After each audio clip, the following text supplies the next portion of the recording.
పై ED దాడులు చేస్తుంది. సత్యనారాయణతో పాటు ఆయన బంధువుల ఇళ్లలోనూ తనిఖీలు కొనసాగుతున్నాయి. ఏకకాలంలో 6 చోట్ల ఈడీ దాడులు చేసింది. సీఎంఆర్ రైస్ గోల్మాల్ వ్యవహారంలో గతంలో నీలా సత్యనారాయణపై ఆరోపణలు గుప్పుమన్నాయి.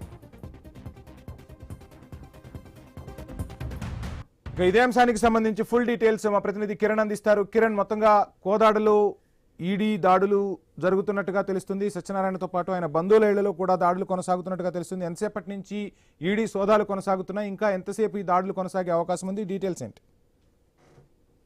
సూర్యాపేట జిల్లా కోదాడలో ఈడీ దాడులు కలకలం రేపుతా ఉన్నాయి. ప్రముఖ వ్యాపారవేత్త కిడ్స్ కాలేజీ చైర్మన్ నీలా సత్యనారాయణ ఇంటిపై ఈడీ దాడులు జరుగుతా ఉన్నాయి. ఈయనతో పాటు ఆయన బంధువులకు సంబంధించి 6 ఇళ్లలో కూడా దాడులు జరుగుతా ఉన్నాయి. దాదాపు 6 గంటలుగా కూడా ఏకకాలంలో ఈ దాడులు జరుగుతూ ఉన్న పరిస్థితి అయితే ఉంది. అయితే ఆయన ఆదాయానికి మించి ఆస్తులు ఉన్నాయన్నటువంటి అభియోగంపై ఈ దాడులు జరుగుతున్నట్టు కూడా తెలుస్తా ఉంది.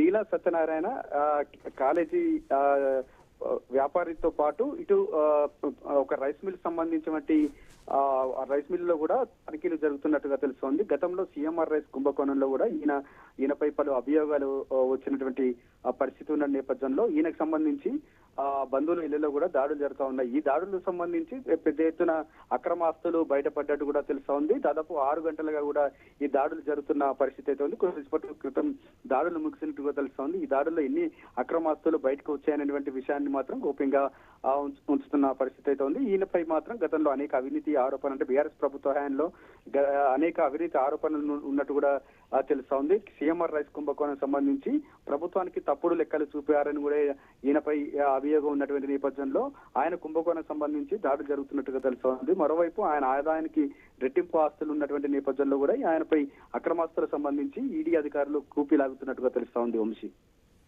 Thank you Kiran.